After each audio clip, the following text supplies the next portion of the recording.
Hi, we all know that the airline industry is going through terrible times financially, with no passengers virtually. As a result of which, some carriers have already collapsed and others have been given bailout packages by the government. How deep or grave is the problem? That's the question. There are, of course, optimists who believe that the industry will bounce back in a couple of months. Then there are pessimists who think it may perhaps take a year or two before the airline industry achieves passenger traffic of the kind that it had in February 2020, that is prior to COVID 19.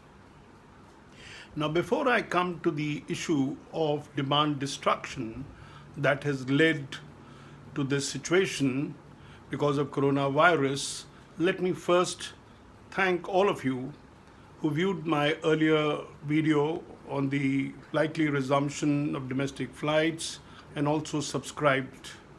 I would urge all of you who are viewing this channel, this video, to please subscribe so that as and when a new video comes, you are notified about it. Now, coming to the demand destruction. What is the evidence that's available that the demand has really been destructed?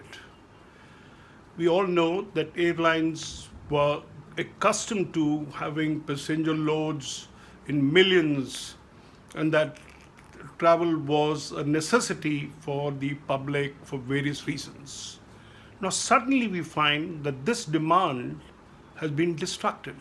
It's no longer there because of the coronavirus fear or because several governments have prohibited arrival departures of flights in the bid to contain the virus spread.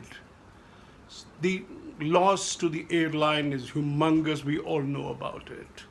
Now the question that comes is, how long will it last? Or why does one believe that the problem is not going to be solved in a jiffy? ITA's forecast is that something like $350 billion loss will be there as revenue to the airline in 2020 as compared to 2019.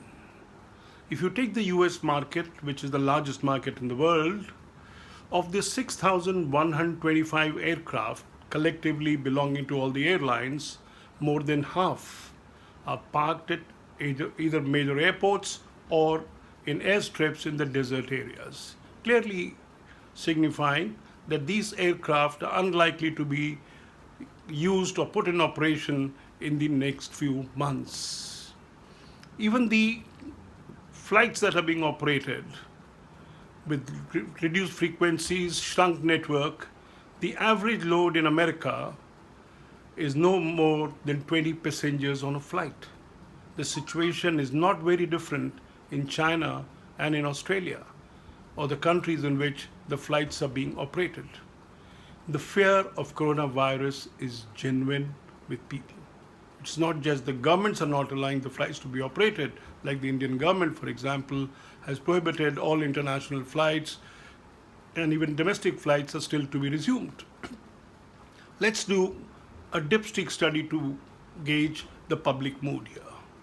First, what are the kind of passengers who travel on a flight typically? There are business travelers, there are leisure travelers, there are people who are going to attend conferences and seminars, there are people who are going for studies, there are people who are going for medical reasons and for visiting friends and relatives. Now, we certainly know that in today's situation, when businesses are trying to get back on their feet, they are not going to be using the airlines very much or taking a risk of putting the senior people to travel for business. It's very unlikely. Leisure travel, let's rule it out totally.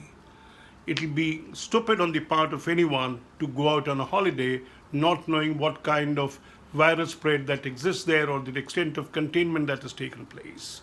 And plus, of course, the fact that many of the people who do venture out on holidays are today facing a grim prospect on the job front.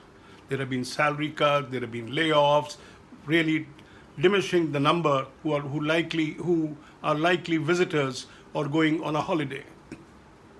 Likewise, there is no likelihood of anybody organizing a seminar or conference and inviting people to come and attend, not a probability. In India particularly, there are weddings and a lot of people travel from different parts of the country to attend. Now, it's very unlikely that weddings are going to be hosted, and even if hosted, there is the government circular on the number of guests that you can have. Medical, very unlikely again, because most of the hospitals are now designated as COVID-19 hospitals. So the usual surgeries that people used to go to the hospital or fly down to major cities or to the major hospitals are unlikely to do so. So it's very clear that the demand has restricted hugely, and it will take time before passengers get back on the flight. Out of abundant caution, let's see what Australia has done. Australia is one of the countries which controlled coronavirus with remarkable success. The casualties are in double digits. It hasn't reached 3 digits. Now they have barred arrivals of flights till October, which means 6 months from now also you cannot land in Australia.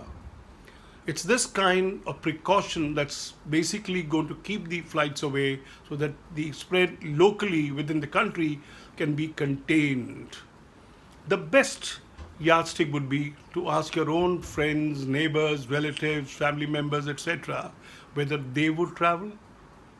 You'd be astonished with the response. They would all like to wait for the coronavirus to be totally contained before they even think about it. That's the ground reality. This demand destruction, word which we are hearing very often these days, is a direct consequence of coronavirus. It's a sad situation for airlines, but we have to learn to live with it. As Prime Minister Modi said, we have in the last 3 months tried to contain the spread, but we now got to learn to live with it by exercising requisite precautions like social distancing, wearing a mask, etc. But life must get on. It will in various sectors of industry, but very unlikely in the airline industry. Thank you.